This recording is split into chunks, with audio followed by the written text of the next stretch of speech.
खोद खनि मंत्री इलाकार चली बेधड़क चोरा कोयला कारोबार। मान्यवर खनि मंत्री श्रीजुक्त प्रफुल्ल कुमार मल्लिक निर्वाचन मंडली कामाख्या नगर प्रत्येक अंचल चली बेआईन खनि कारोबार।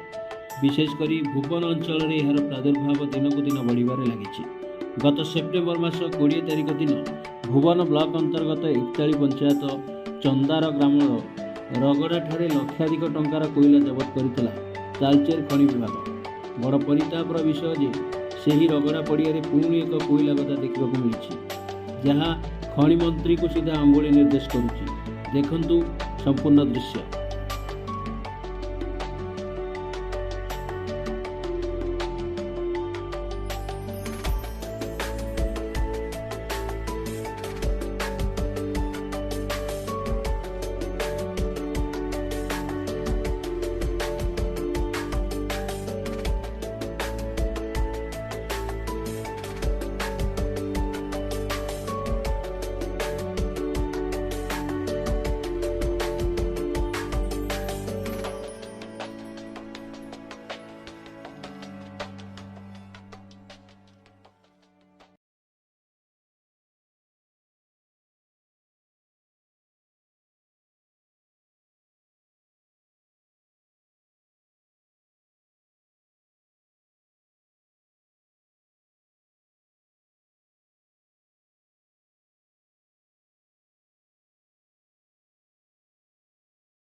देखिले तो किभली भाव में सरकार को बेखातिर करी एही बेआईन कारोबार चलाई खनि माफिया माने खुलम खुला नियम उल्लंघन करी निर्भय राजस्व लुटि चली।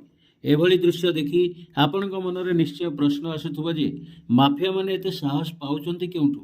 कौन स्थानीय प्रशासन खनि मंत्री को भकुआ बनाई एभली कारोबार चलाइछंती कि ना खोद खनि मंत्री एसबु कारोबार करिबारे रक्षक साजिचंती?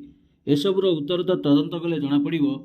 किंतु सतरे जदि खनि मंत्री ए संपर्क में जानी नाहंती तेबे यथाशीघ्र यार अनुध्यान करी एही बेआईन कारोबार उपरे रोक लगांतु।